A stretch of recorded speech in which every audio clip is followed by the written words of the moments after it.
Okay, now we want to look at some at least once probabilities.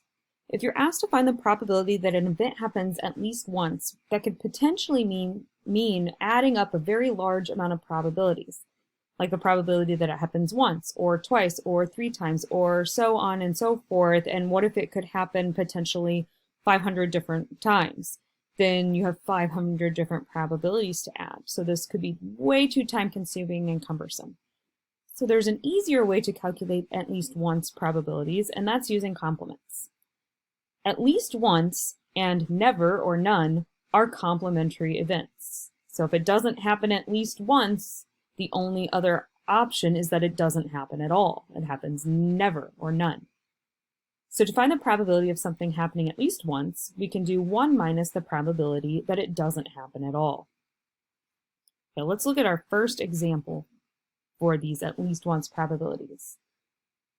You draw 3 cards from a standard 52 card deck. What is the probability that at least one of these cards is a spade? Okay, let's see. We are choosing 3 cards, and there doesn't seem to be any order, right? It doesn't matter if it's the first or the second or the third, so there's no order here. And that's the way that I would have to do it. I would have to, the long way, find what's the probability of drawing 1 spade, add that to the probability of drawing 2 spades, and add that to the probability of drawing all 3 spades to find the probability of at least 1. So what could be faster in this case is to take 1 minus the probability that I draw no spades. That's the only other option. If I don't draw 1 or 2 or 3, the only other option is that I don't draw any. So I have to do 1 minus. Now, because we are choosing here, we have to rely again back on some combinations though. So we have to choose like any of the other 3 suits. So all 3 of other suits over choose any 3 cards. So let's see, we're doing 1 minus. How could we choose 3 out of any of the other suits other than spades? Well, spades makes up 13 out of the 52 cards. So there are 39 total of the other suits. So we would be choosing out of the 39 other cards, 3. How would we choose 3? Out of, how would we choose any 3? So out of the total 52, choosing 3. I'm going to leave this for you to do these combinations on your own on your calculator. You should know how to type those in at this point. That would give us 1 minus 9,139 over 22,100, which would be 12,961 on the top over 22,100 on the bottom, which reduces to 997 out of 1,700.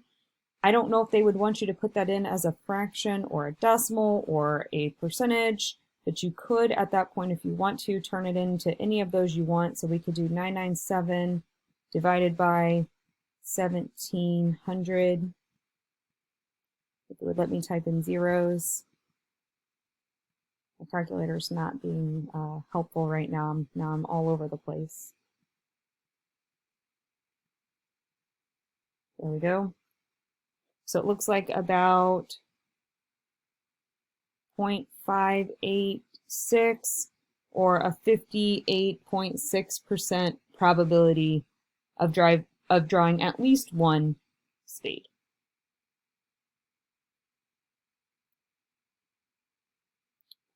Let's look at the next question. A fair 6-sided die is rolled 4 times. Find the probability that a 6 is rolled at least once. So again, we don't want to find the probability of rolling 1 6 or 2 6 or 3 6s or 4 6s. It would be a lot easier to say what's 1 minus the probability of not rolling any sixes.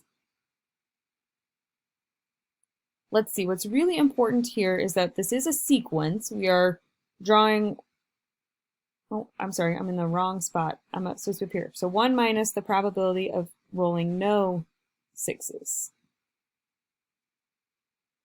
So we're rolling this die, and let's see, every time I roll a die, it's not going to affect what I roll the next time. So these are independent from each other. This is going to require, prior knowledge.